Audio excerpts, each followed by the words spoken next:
Bonjour à toutes et à tous. Merci d'être avec nous. Vous avez le droit de vous avancer si vous le souhaitez. Je suis Christina Balanos. J'ai le plaisir d'animer cette table ronde sur une thématique qui est extrêmement intéressante. Vous n'avez aucun doute. 4G, vos bâtiments sont-ils prêts? Et je suis accompagnée par de très intéressants intervenants. Je vais vous les présenter dans quelques instants. Je vous présente tout d'abord la thématique. On va parler, comme vous le savez, des opérateurs français. Comme vous le savez, ils sont partout en France, sur le territoire national. Et pourtant, on a tous régulièrement des problématiques avec la connexion. Nous avons tous parfois à des endroits, ça peut marcher, à d'autres endroits, ça peut ne pas marcher. Et en parallèle, avec l'usage croissant de l'Internet mobile, les services qui sont associés, on a un besoin accru qu'on soit bien connecté. Lors de cette table ronde, on fera justement un état des lieux de cette situation et puis on échangera sur les solutions possibles et aussi les solutions économiques, parce que c'est important d'aborder ce sujet-là. Et comme je vous le disais, je suis accompagnée par des intervenants qui sont des experts en la matière et je vais démarrer par Christophe qui est à ma droite. Christophe Nivelet, vous êtes directeur pôle immobilier LD Expertise et Solutions. Vous travaillez dans un cabinet spécialisé, vous êtes des consultants spécialisés en réseau sans fil, dont la mission principale est d'accompagner la maîtrise d'ouvrage tout au long du cycle de vie du projet de connectivité d'un actif d'immobilier tertiaire. Bonjour à vous, n'hésitez pas, prenez le micro parce que comme on a la chance d'être enregistré pour que tout le monde nous entende.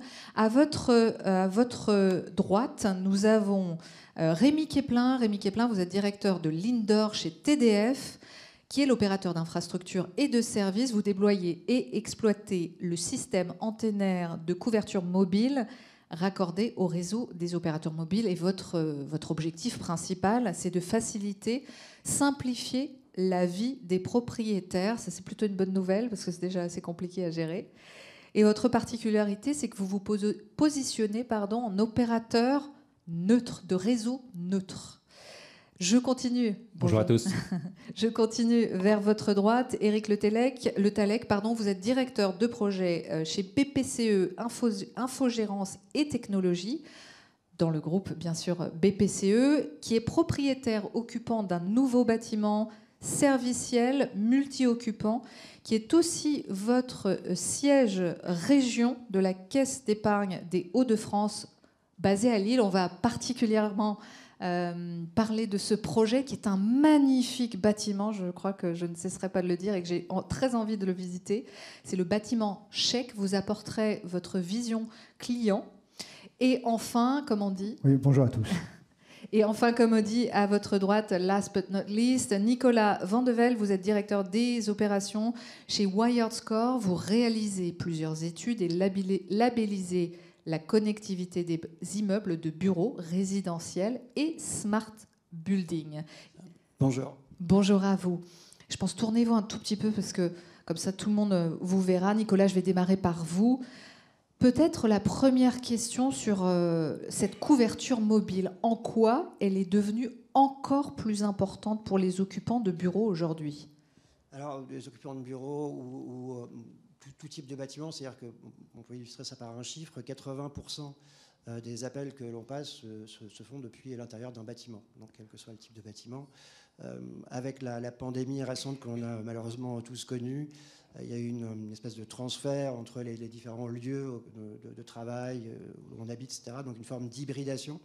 Et donc, le fait de pouvoir utiliser son smartphone, on a tous des terminaux, on est tous équipés, on a tous évidemment envie de s'en servir, donc on prend ça presque comme une évidence de pouvoir se servir de son smartphone. On râle lorsque dans le métro ça passe pas bien, ou lorsque dans le TGV on capte pas bien non plus.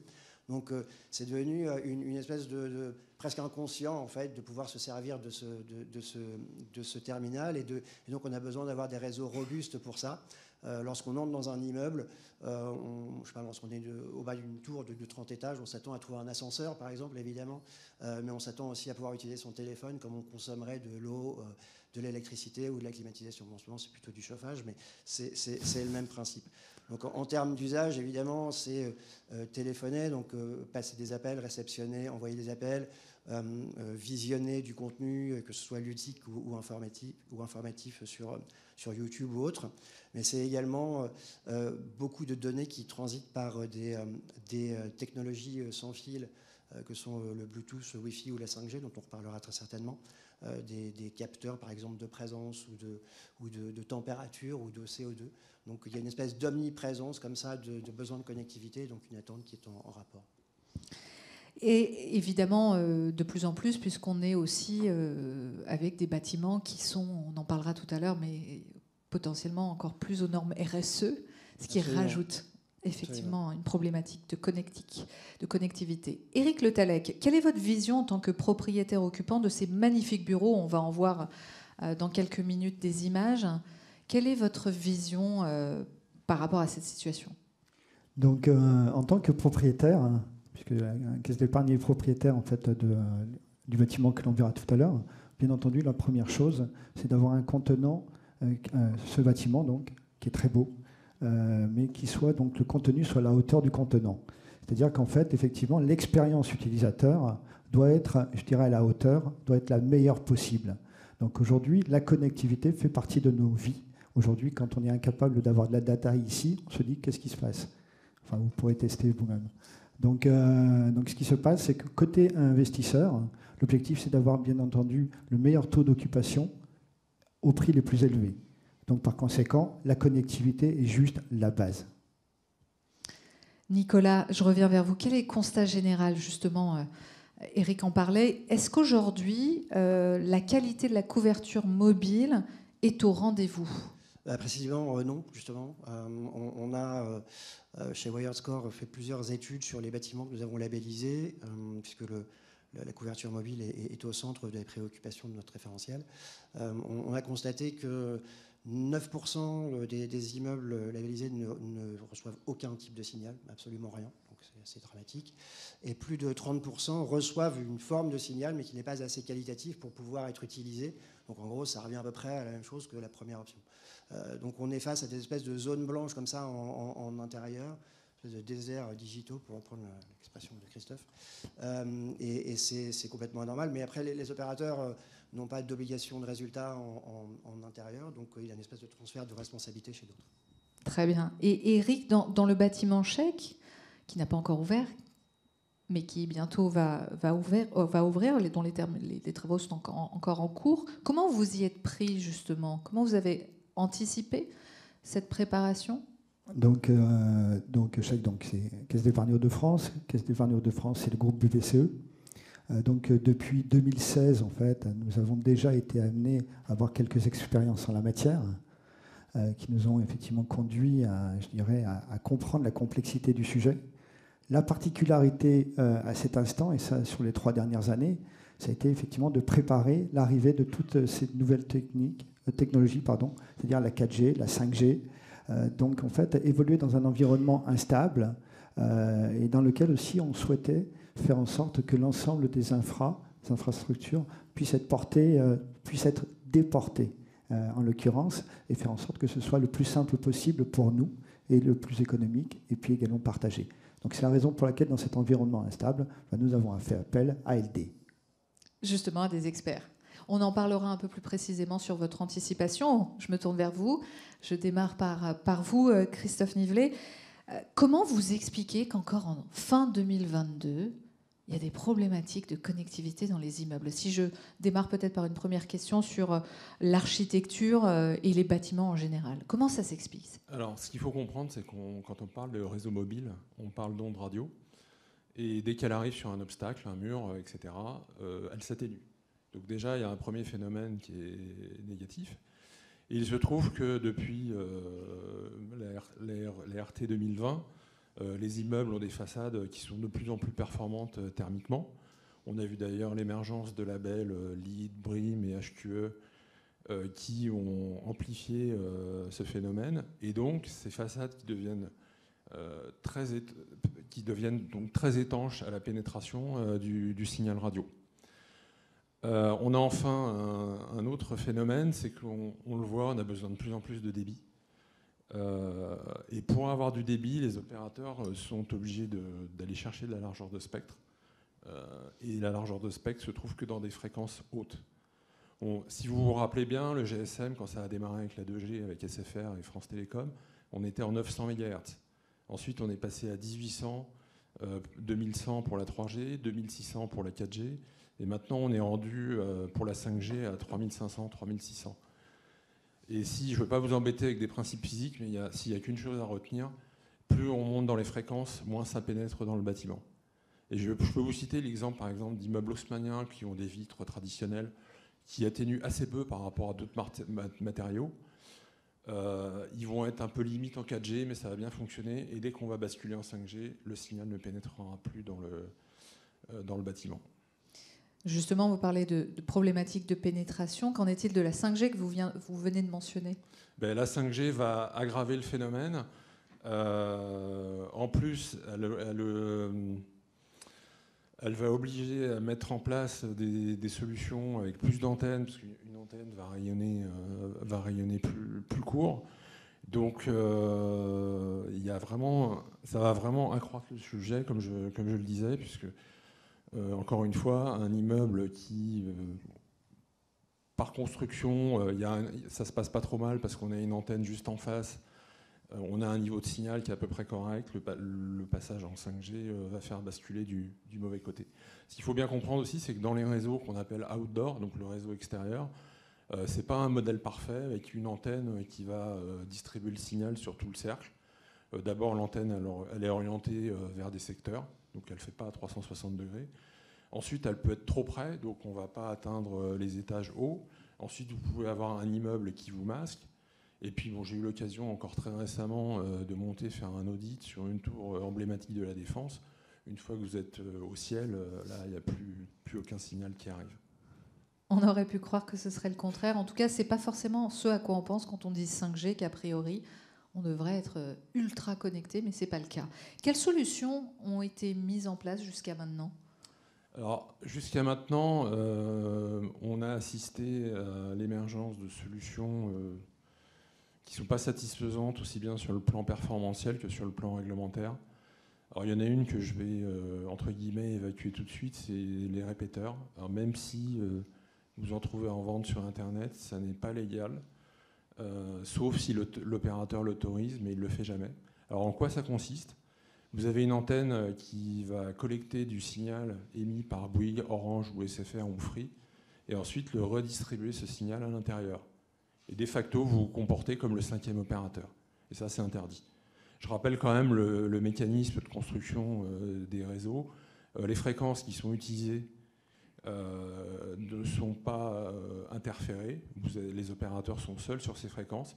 Ils ont payé à l'État un droit d'utilisation via le régulateur, l'ARCEP.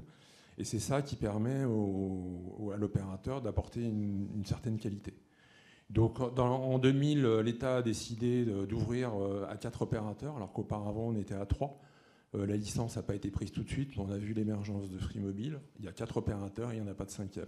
Et déployer des répéteurs, c'est encore une fois se comporter comme un opérateur. Donc c'est interdit par le régulateur.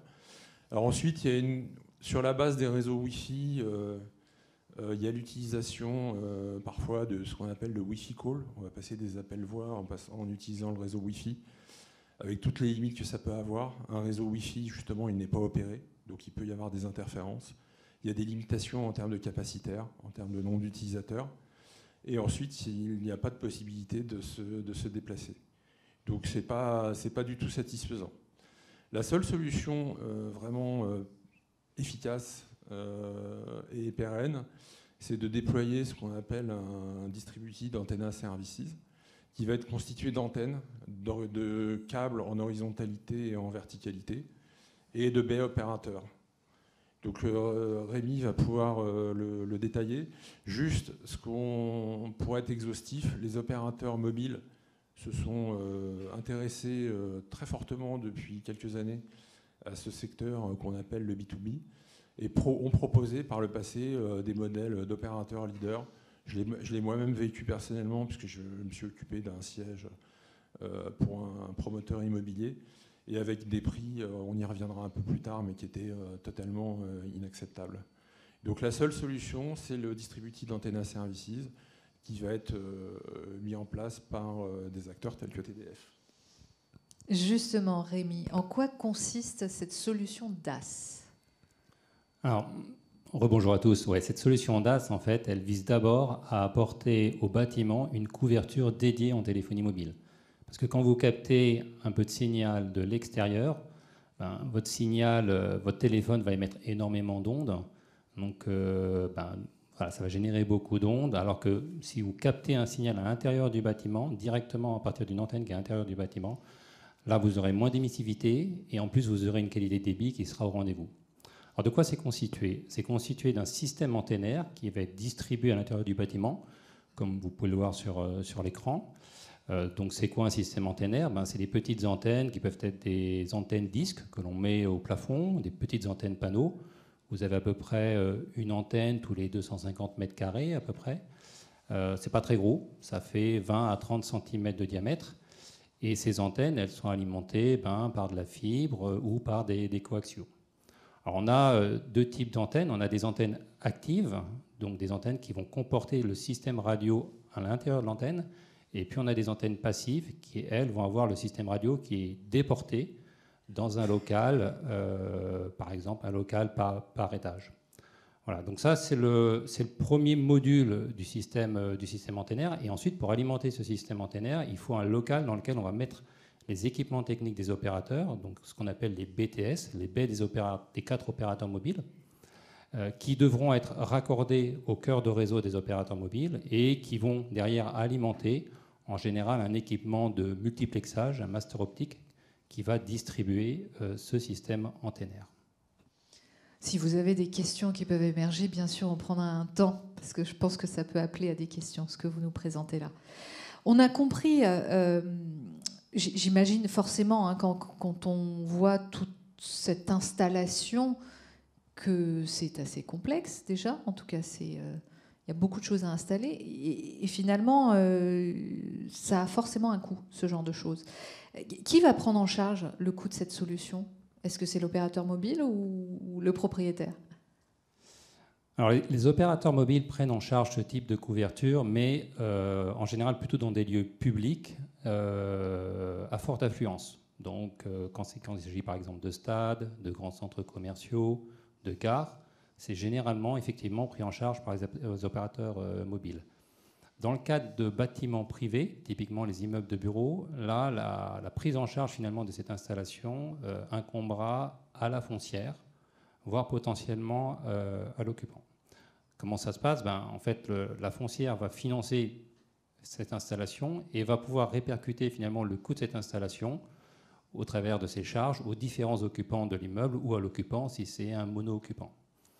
Alors nous, dans ce système-là, comme c'est effectivement un peu coûteux, TDF se positionne en opérateur d'infrastructure, c'est-à-dire qu'on propose de prendre en charge le financement de l'installation, donc tous les CAPEX associés à l'installation, et en fait on va lisser la charge, un peu comme un opérateur de service, on va lisser la charge sur plusieurs années, ce qui va représenter au final quelques euros par mètre carré par an, et ce qui va permettre assez facilement à la foncière de répercuter finalement ce delta de charge.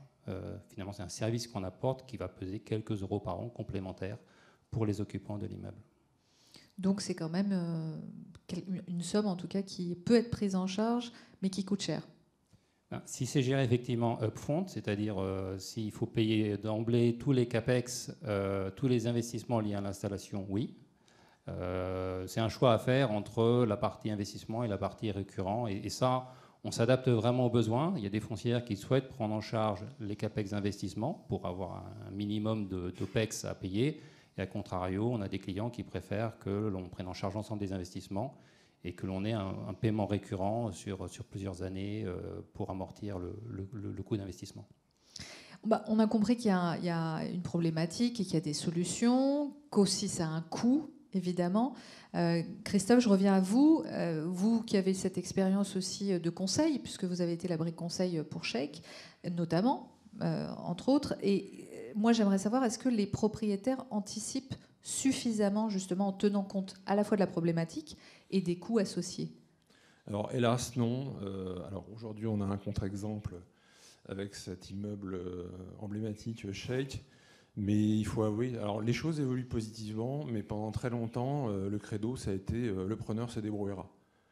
Sauf que le preneur, quand il arrive, qu'il doit rouvrir des faux plafonds pour tirer des câbles, sachant que c'est déjà quand même des systèmes qui sont relativement coûteux, c'est très compliqué. Vous le savez, en immobilier, ce qui est anticipé coûte 1, ce qui est fait pendant le chantier coûte 10, et ce qui est fait après la réception va coûter 100. Et finalement, le mot-clé là, que je voudrais vraiment aborder maintenant, c'est programmation. C'est anticiper. Et notre démarche, en tant qu'AMO, ça va être une approche top-down, bottom-up. C'est de présenter le champ des possibles technologiques et ensuite de le croiser avec le besoin et avec les contraintes du projet. En termes de couverture, est-ce que j'ai un Teams en vidéo, je suis en voiture, on ne va pas parler de sécurité routière, je rentre dans le parking, je descends de ma voiture, je prends l'ascenseur, je vais à mon bureau et ça marche en continu. Ça n'a pas le même coût qu'une installation où je vais me contenter d'un service de voix correct, entre guillemets best effort, au meilleur effort dans le parking, et d'un service voix data dans mes étages. Donc cette programmation, c'est vraiment la clé et elle n'est pas assez traitée malheureusement. Alors, les choses évoluent. Je voudrais citer par exemple aussi Gessina, qui a fait un schéma directeur. Donc là, on est vraiment sur des acteurs à la pointe sur l'intégration de cette fonction qui devient indispensable. On parle, je vais faire un exemple également, recruter des talents.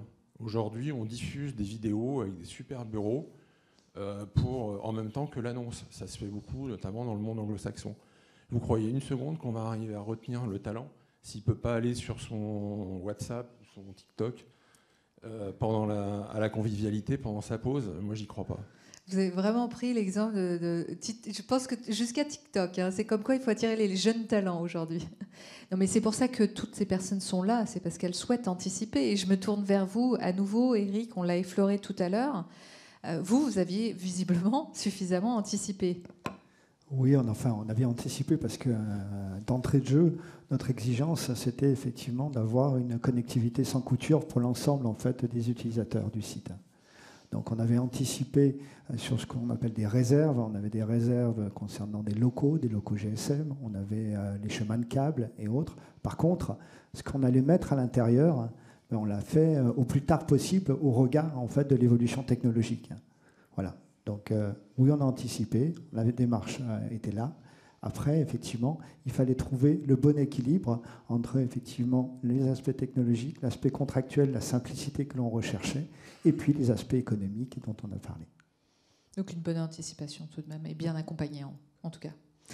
Je reviens vers vous, Nicolas. En introduction, comme je le disais, vous labellisez les bâtiments aussi bien en construction ou en réhabilitation. Quelles sont vos préconisations ?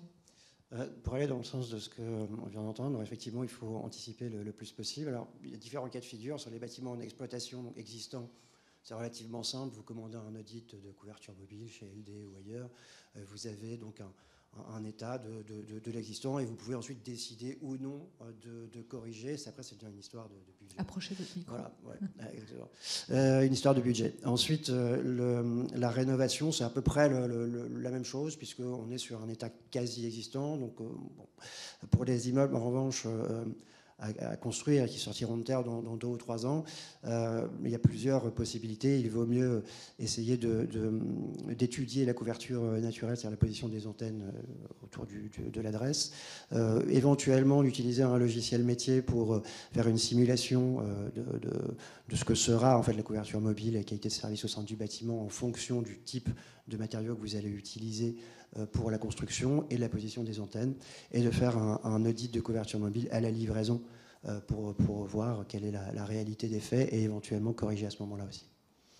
Et Rémi, je reviens vers vous côté technique. Qu'est-ce qui rend complexe la mise en œuvre d'une couverture de téléphonie mobile dans un bâtiment ? Parce que raconter comme ça, on se dit qu'il y a beaucoup de briques, que c'est pas si simple, et je vois Eric qui acquiesce également. Ouais, il y a beaucoup de briques et il y a beaucoup d'acteurs aussi. Et donc, il faut réussir à concilier un peu tout ça. C'est pour ça que TDF s'est positionné sur ce créneau en tant qu'opérateur neutre. C'est-à-dire qu'à un moment donné, il faut trouver l'optimum entre ce que sont prêts à fournir les opérateurs mobiles et puis ce que est prêt à financer la foncière pour ses besoins. Donc, comme dans les acteurs, il y a la foncière, il y a les 4 opérateurs mobiles, il y a des problématiques techniques et puis il y a des problématiques de coût.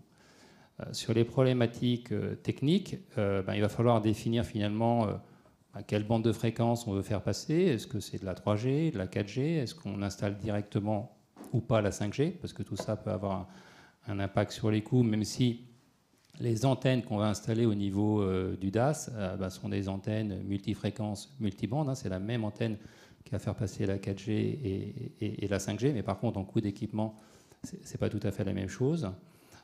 Ensuite, par techno, est-ce qu'on prend une fréquence, 2 fréquences, voilà. Et donc là, il faut arriver à concilier finalement les specs des 4 opérateurs, faire les études de couverture, définir le niveau d'implantation, la densité des antennes à l'intérieur du bâtiment. Là aussi, il y a des marges de manœuvre. Selon que le bâtiment soit plus ou moins permissif aux ondes de l'extérieur, on va densifier plus ou moins les antennes à l'intérieur du bâtiment. Donc il y a un compromis à trouver et l'opérateur neutre, il est là pour trouver l'optimum finalement en termes de services et de coûts. Et je rajouterais aussi que ça, c'est vraiment de l'installation, mais la problématique se pose aussi dans la durée et dans l'exploitation. C'est-à-dire qu'on parlait de répéteurs tout à l'heure. Jusqu'à maintenant, la couverture mobile, c'est beaucoup fait par one shot. Et puis finalement, on installe un répéteur ou on installe un petit DAS et puis on n'accompagne pas ce DAS dans la durée. L'objectif pour nous, si on veut avoir une connectivité sur laquelle les utilisateurs puissent s'appuyer et avoir confiance, sur laquelle on puisse faire passer des services, puisque le bâtiment va devenir serviciel, il faut que ce service il soit opéré sur la durée. C'est-à-dire qu'il faut qu'un opérateur comme TDF puisse s'engager avec les opérateurs de téléphonie mobile sur une qualité de service sur la durée. Ça veut dire quoi? Ça veut dire, en cas de panne, pouvoir intervenir. Et puis aussi, en cas d'évolutivité des services, par exemple la 5G, pouvoir proposer au bon moment le fait de rajouter, par exemple, la 5G en complément de couverture indoor, dès lors que ce sera nécessaire en termes de débit. Et quel est le modèle le plus à même à simplifier ou même optimiser cette mise en œuvre? Alors, c'est vrai que jusqu'à maintenant, quand il y avait des systèmes de couverture mobile, il y avait un appel d'offres sur un bâtiment, des opérateurs candidataient en direct, des maîtres d'œuvre candidataient en direct, il y avait une phase d'installation, parfois une phase d'exploitation, parfois les deux étaient décorrélés. Et ça prenait énormément de temps. Quand c'était une installation DAS mono-opérateur, on perd l'intérêt de la couverture publique. Quand c'est multi-opérateur, il fallait pouvoir raccorder les 4 opérateurs à l'immeuble et ça prenait énormément de temps. Sans parler du coût, le coût de raccordement, en fait, il faut avoir conscience que le coût de raccordement, c'est 2/3 du coût total de la couverture mobile. C'est-à-dire que le système DAS en lui-même ne coûte qu'1 tiers. Donc, partant de ce constat-là, nous, on a eu une première réflexion, ça a été de dire, mais comment finalement, d'abord, on peut abaisser ce coût de raccordement, parce qu'on voit bien que pour des immeubles de bureaux, alors le Sheik est un gros immeuble, mais pour des immeubles de bureaux qui sont de plus petite taille, 10 000, 15 000, 20 000 mètres carrés, le coût peut être vraiment un frein. Donc, comment on peut abaisser ce coût? Et surtout aussi, comment on peut accélérer le déploiement d'une couverture mobile à l'intérieur du bâtiment. Et pour ça, on a développé une solution de BTS Hôtel. Donc ça consiste en quoi en fait? Ça consiste à regrouper les équipements des opérateurs, des 4 opérateurs à l'intérieur d'un local qui va être déporté de l'immeuble, donc qui ne va pas être dépendant de l'immeuble. Déjà, on ne trouve pas toujours un local dans les immeubles existants. Il se trouve que sur le Sheik, Eric avait été prévoyant et il avait des locaux, mais on ne trouve pas toujours de locaux. Et bien souvent, nous, dans les projets qu'on traite, on a du mal à trouver des locaux suffisamment dimensionnés. On a besoin de 20 mètres carrés, c'est pas énorme, mais même pour 20 mètres carrés de local technique, c'est compliqué. Et puis en équipant ce local avec les 4 baies radio des opérateurs, en le connectant au cœur de réseau des opérateurs, on a un système qui est en place et qui après va pouvoir desservir 5, 10, 15, 20 bâtiments. Et le délai qui est nécessaire pour mettre en place ce BTS Hôtel, on le fait une fois. Et une fois qu'il est fait, après, c'est assez simple, on n'a plus qu'à l'upgrader en fonction des besoins. S'il y a besoin de rajouter un bâtiment, on augmente la capacité des baies radio des opérateurs. La fibre optique raccordant la BTS Hôtel au cœur de réseau est déjà là. La rocade optique qui va desservir les différents bâtiments est déjà en place. Il y a un complément de fibre optique à déployer. Et puis le système DAS lui-même, il est globalement à notre main. Donc ça permet d'accélérer le déploiement. Et enfin, ça permet de réduire le coût et de réduire l'empreinte environnementale. Parce qu'aujourd'hui, quand on déploie pour chaque bâtiment un local BTS Hôtel, ça veut dire qu'il y a une BTS par opérateur qui va desservir le bâtiment. Souvent, c'est surdimensionné. C'est-à-dire que sur un bâtiment, on a besoin de 1 ou 2 secteurs. Et installer une baie pour juste apporter un secteur, c'est surdimensionné. Il faut apporter tout l'environnement technique du local. Donc on peut réduire la consommation électrique et l'empreinte environnementale, on peut quasiment la diviser par 2 en mettant en œuvre un BTS Hôtel. Et en termes de coût, on peut réduire typiquement de 30% le coût, donc vu de la foncière, ce n'est pas négligeable. Et puis ça va surtout dans le sens de l'histoire, c'est-à-dire que de plus en plus les équipements des opérateurs vont entre guillemets, se normaliser. Les équipementiers avance progressivement vers ce qu'on appelle l'open RAN, c'est-à-dire que les liaisons entre les baies et puis les équipements radio des opérateurs se normalisent. Et donc on va pouvoir simplifier énormément finalement cette architecture BTS Hôtel demain. Et là où on fait aujourd'hui 30% d'économie, demain on va pouvoir passer à 50% d'économie sur le BTS Hôtel. On l'amorce déjà avec des solutions un peu hybrides. Aujourd'hui, typiquement, les cartes CDD que l'on met dans les masters optiques, mais ça n'est que le début. Donc voilà, ce système de BTS Hôtel, il est très prometteur et ça vaut le coup de l'implémenter dès maintenant. C'est pour ça que TDF investit dans cette offre BTS Hôtel. Donc on est content d'avoir pu faire le premier BTS Hôtel avec BPCE. Donc on a installé un BTS Hôtel à Lille. Sheikh sera le premier bâtiment couvert au travers de ce BTS Hôtel. On a plusieurs autres bâtiments qu'on est en train de discuter. Donc une dizaine de bâtiments, des gares aussi, des centres commerciaux. C'est une nouvelle solution en fait. C'est un nouveau... Exactement. Un BTS Hôtel, ça peut adresser à peu près des bâtiments dans un rayon de 5 à 10 km autour du BTS Hôtel. Donc c'est très très large. Donc on peut facilement agréger plusieurs bâtiments autour de ce BTS Hôtel. C'est une solution qu'on avait déjà mis en œuvre dans le passé, mais pas sur des bâtiments de bureaux. Donc le Sheikh, c'est la première fois qu'on le met en œuvre sur un bâtiment de bureau. On l'avait mis en œuvre par exemple dans le cadre du métro de Rennes, puisque TDF a déployé la couverture indoor du métro de Rennes. Et donc là, pareil, on a un BTS Hôtel qui n'est pas dans les emprises de Rennes Métropole, qui est vraiment sur un site TDF, à part à Cesson-Sévigné, et qui permet d'alimenter tout le réseau indoor du métro de Rennes. On le met en œuvre aussi au niveau des gares.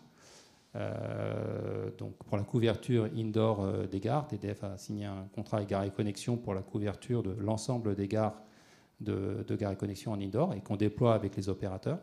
Donc c'est quelque chose qui aujourd'hui fonctionne techniquement et qu'on souhaite vraiment démocratiser pour pouvoir répondre aux besoins de tous les immeubles de bureaux, et y compris les petits immeubles de bureaux pour lesquels le coût aujourd'hui peut représenter un frein. Alors, je suis forcée de vous compléter peut-être en vous posant une question.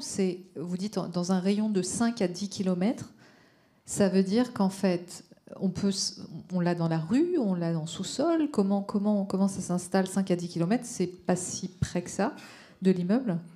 Alors, nous, au niveau des BTS Hôtels, on essaie de s'appuyer sur les sites existants de TDF. Donc, pour l'instant, c'était le cas, typiquement sur le Sheikh. Après, effectivement, entre le BTS Hôtel et l'immeuble, on va tirer une fibre optique. Donc, soit cette fibre optique, on la tire, soit on achète une fibre noire sur laquelle on va faire passer l'ensemble des signaux qui vont permettre derrière d'alimenter le système antennaire à l'intérieur de l'immeuble. Très bien. Eric, je me tourne vers vous, qui a été le premier utilisateur finalement de ce BTS Hôtel. Qu'est-ce qui vous, dans un bâtiment de bureau, qu'est-ce qui vous a fait choisir cette option d'opérateur neutre et le BTS Hôtel? En fait, dès notre appel d'offres, c'est-à-dire en fait depuis 2 ans, on réfléchit effectivement à mettre en œuvre une solution qui soit simple, qui soit, je dirais, économique et qui soit également mutualisable. Donc en fait, simple, c'est-à-dire que pour nous, acheter un signal GSM, c'était comme acheter en fait de l'électricité, de l'eau, du gaz. C'est ce qu'on souhaitait en fait. Et cela, quels que soient, je dirais, les opérateurs derrière. Et encore plus sur le chèque, puisque c'est un établissement qui reçoit du public. Et donc on se devait en fait d'avoir les 4 opérateurs, donc de rentrer dans la complexité annoncée. La deuxième chose, sur l'aspect économique, tout simplement parce qu'effectivement, il nous semble logique en fait de souscrire à des offres mutualisées et qui soient externalisées. C'est le concept même en fait du BTS. Et troisième chose, on en parlait un instant, c'est-à-dire qu'aujourd'hui, ça nous semblait complètement stupide d'avoir un outil, je dirais, qui ne fonctionne que pour chèque, alors qu'effectivement, il avait des capacités pour pouvoir être utilisé par des tiers. Donc pour ces 3 raisons, aujourd'hui, en fait, nous sommes très contents que TDF avait le même esprit que le nôtre, et donc on s'est rencontrés pour pouvoir faire ce projet. Très bien, merci de ce témoignage, parce que c'est extrêmement utile. Puisqu'on a un tout petit peu de temps, quels sont peut-être... Vous vouliez réagir, Christophe? Non, je vous vois... Moi, je voulais peut-être vous poser une question sur les différentes étapes.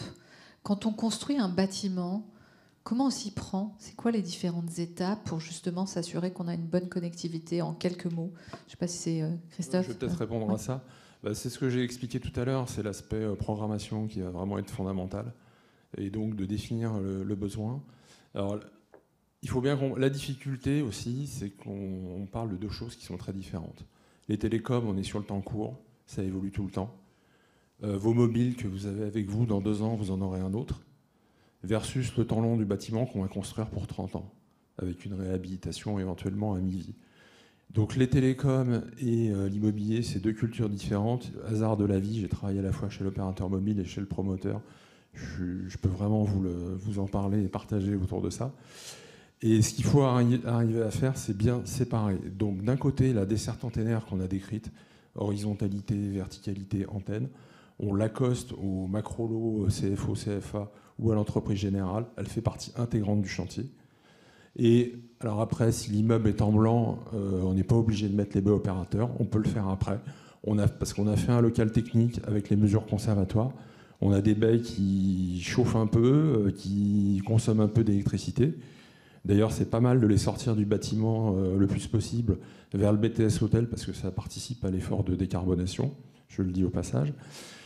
Donc ce local technique, il doit être prévu avec ces mesures conservatoires. Après, si on a un preneur identifié qui fait suite à une vente en état futur d'achèvement, on va l'accompagner et l'aider à négocier leur raccordement opérateur, qui à chaque fois... Alors, il y a eu je ne vais pas rentrer trop dans le détail, mais malheureusement aussi pour les développeurs, une desserte antennaire, on est capable de donner un prix au mètre carré entre 10 et 20 euros. Par contre, le raccordement opérateur, il est soumis à négociation, c'est très variable. Et c'est pour ça qu'on accompagne d'ailleurs nos clients. À force, on a une base et on est capable de connaître la bonne fourchette de prix. Donc il n'y a pas aujourd'hui de métrique, il n'y a pas de catalogue. Je veux un raccordement chez Orange, chez Free, chez SFR, chez Bouygues. J'ai un bâtiment de telle surface avec tant d'utilisateurs, ça va être tant. Aujourd'hui, ça n'existe pas. Même s'il y a eu une tentative de la part du régulateur de mettre en place un catalogue. Et donc, ce que disait Eric, pour rebondir, c'est que nous, en tant qu'AMO, on a vraiment perçu qu'il y avait un besoin, les clients finaux, qu'ils soient utilisateurs, qu'ils soient bailleurs ou qu'ils soient promoteurs, n'ont pas cette acculturation et pas forcément l'envie de traiter avec les opérateurs en direct. Bon, on apportera le use case d'Eric qui convaincra, et encore une fois, c'est pour ça qu'on a du public aujourd'hui. Rémi, vous vouliez compléter? Oui, je voulais compléter par rapport aussi à la remarque d'Eric. C'est vrai que ce service de BTS Hôtel et de couverture indoor, c'est un service qui est un peu visionnaire. On est dans un écosystème où en fait on passe finalement d'un relationnel qui était existant entre l'opérateur et souvent l'occupant, parce que l'opérateur vendait directement un service à l'occupant, à un système où finalement il peut y avoir plusieurs occupants dans l'immeuble. Ces occupants, ils sont parfois de passage. L'immeuble, c'est avant tout un bâtiment serviciel, c'est un bâtiment qui apporte du service. Et nous, TDF, on va se positionner comme l'opérateur d'infrastructure qui va permettre de délivrer ce service. Ça veut dire qu'on n'est pas on vient pas en substitution de l'opérateur. L'opérateur peut toujours apporter sa flotte mobile aux différents occupants. Mais de plus en plus, d'ailleurs on le voit sur les pylônes, on le voit sur les toits terrasses, les opérateurs mobiles ont vendu leurs infrastructures à des opérateurs comme TDF. Pourquoi ? Parce qu'aujourd'hui, ils sont en train de se reconcentrer sur les services. Voilà. Et donc, il faut bien dissocier les deux aspects, le service public rendu, le service additionnel plus spécifique qui peut être rendu par un des opérateurs mobiles éventuellement au client final, et puis l'infrastructure opérée, qui est opérée par TDF et qui se veut neutre, ouverte à l'ensemble des opérateurs qui sont prêts à apporter du service au bâtiment. Et ça, c'est quelque chose qui s'est mis d'abord en place sur les pylônes pour la couverture outdoor, qui, je suis convaincu, va se mettre en place et est en train de se structurer dans les discussions qu'on a avec les opérateurs aujourd'hui.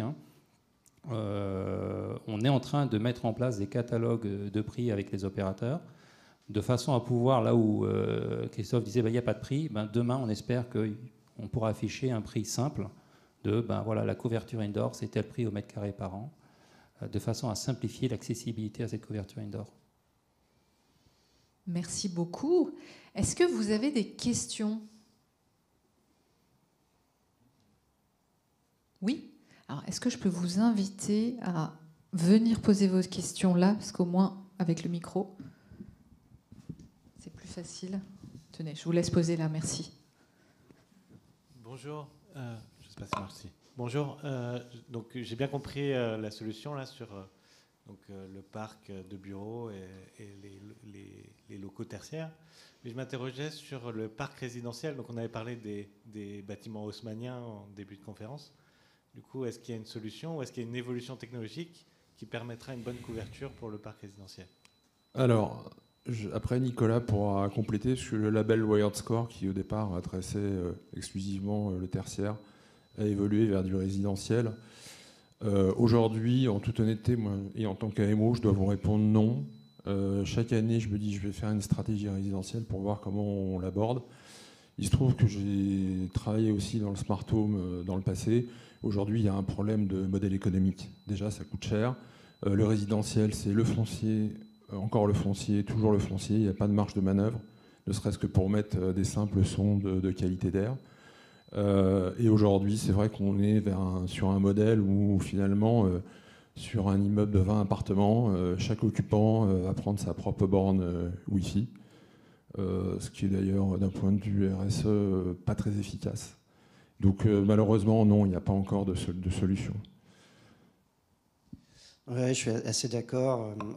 Nous, on aborde en fait le résidentiel un peu comme on aborde le marché tertiaire avec les outils qui existent et les solutions qui existent.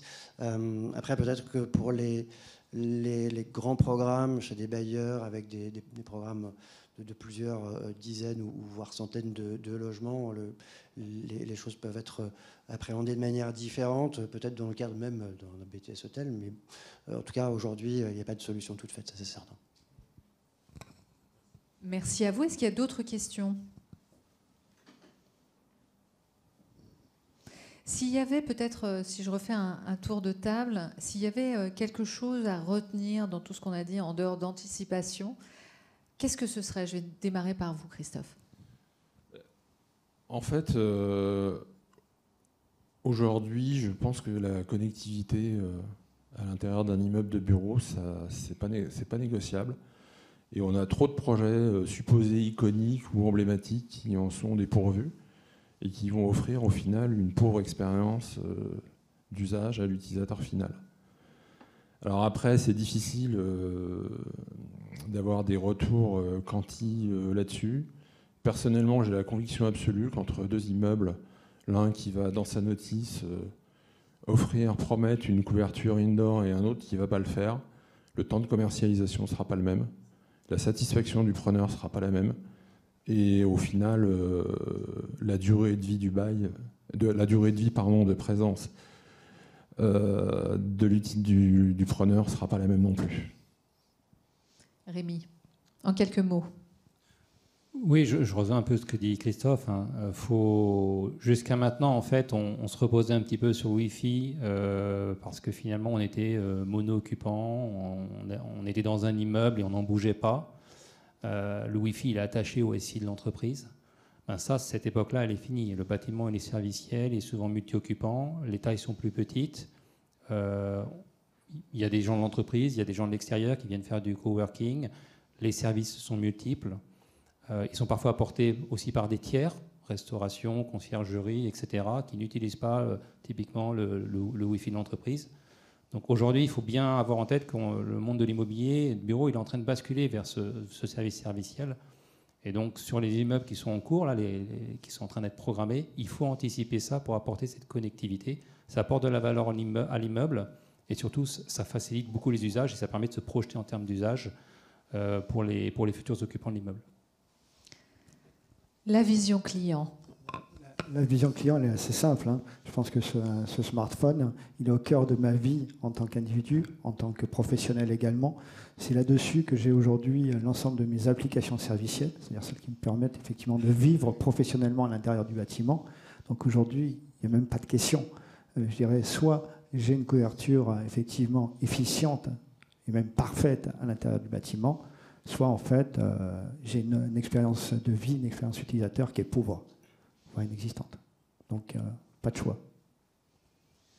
Et pour conclure, comme ce que disait Christophe un peu plus tôt, c'est vrai qu'on constate une évolution qui va dans le bon sens. Les propriétaires sont de plus en plus conscients qu'ils doivent prendre ce sujet en main. En tout cas, c'est une véritable évidence et on le constate tous les jours, notamment sur la survaleur locative des bâtiments. On a constaté jusqu'à 7% de plus sur des bâtiments bien équipés versus d'autres qui sont moins bien équipés. Et ça, je pense que ça part vraiment aux propriétaires, donc ça devrait les motiver davantage. Je crois que c'est très clair. Si on a une bonne connectivité, on peut aussi être beaucoup plus efficient lorsqu'on travaille. Et on a une problématique de retour dans les immeubles aujourd'hui. Si en plus ils ne sont pas connectés, ça risque d'être très compliqué. Merci beaucoup à vous quatre pour ces éclairages. Merci à vous.